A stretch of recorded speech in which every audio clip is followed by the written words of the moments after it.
BRIN yang saat ini kan lagi dapat sorotan BRIN-nya.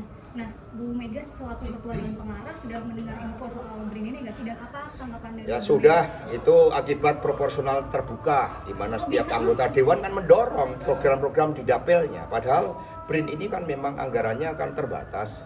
Ini sedang melakukan proses konsolidasi, sedang membangun ekosistem di dalam mendorong kegiatan riset dan inovasi. Bahkan begitu banyak kinerja yang positif dari BRIN yang belum disampaikan ke publik. Ya, karena itulah kami sudah menugaskan Ketua Fraksi PD Perjuangan DPR RI Pak Utut dan Sekretaris Fraksi Mas Bambang Pacul Woryanto ya untuk melakukan komunikasi. Intinya anggaran BRIN itu harus difokuskan pada membangun ekosistem untuk penelitian. Kalau elektoral itu nanti yang lain. Tapi kemarin yang disoroti oleh Komisi 7 itu karena anggarannya tidak terserap, misalnya dari 800 miliar yang terpakai hanya 100 miliar seperti itu. Ya, cerita di balik itu sebenarnya terkait dengan berbagai aspirasi, di mana aspirasi untuk BRIN ya harusnya fokus di dalam melakukan riset dan inovasi, dan di sini difokuskan pada sektor pangan, pada sektor kemudian kelautan, tetapi juga yang penting itu pada hal-hal yang strategis terkait dengan penguasaan ilmu pengetahuan teknologi terapan bagi masa depan, sehingga ada juga suatu transformasi dalam penguasaan ilmu pengetahuan dan teknologi terapan itu. Pak, BRIN juga menghentikan program pemantauan tsunami, Pak. Nah, kalau itu Bu Mega udah mulai belum, Pak? Jadi sebenarnya banyak putra-putri bangsa ini yang memiliki kompetensi yang luar biasa, yang bekerja di luar negeri. Nah, inilah sedang dilakukan konsolidasi. Ya, kita di partai saja melakukan konsolidasi.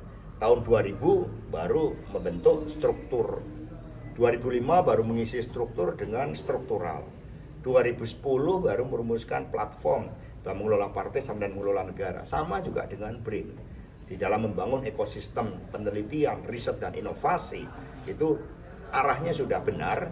Saat ini adalah ekosistem riset dan inovasi itu yang dikedepankan. Banyak penelitian di bidang kelautan, ya termasuk tsunami, itu yang juga dikembangkan ya dengan berbagai instansi. Soal proporsional tertutup ini kan PDIP berkukuh sekali begitu.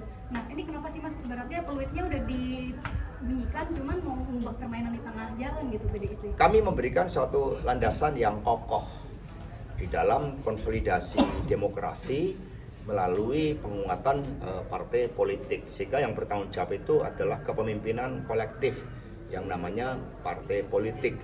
Sehingga ketika kinerja positif atau kemudian ada kritik itu kepada organisasi kepartean. Partai siap untuk proporsional terbuka, terbukti kami menang pemilu pada tahun 2019, 2014, tetapi yang dilakukan oleh partai adalah di dalam memperjuangkan politik kebenaran sesuai dengan ideologi Pancasila. Itu kan kami sampaikan hal-hal yang seharusnya dilakukan untuk meningkatkan kualitas demokrasi kita. Teman-teman pers bisa membandingkan berapa produktivitas undang-undang kita, kehadiran anggota legislatif, politik di dalam menggunakan alokasi anggaran untuk menyelesaikan masalah bangsa. Sekarang ini di dalam politik anggaran lebih banyak dipakai untuk kepentingan-kepentingan elektoral itu. Banyak kasus-kasus korupsi karena kepentingan elektoral.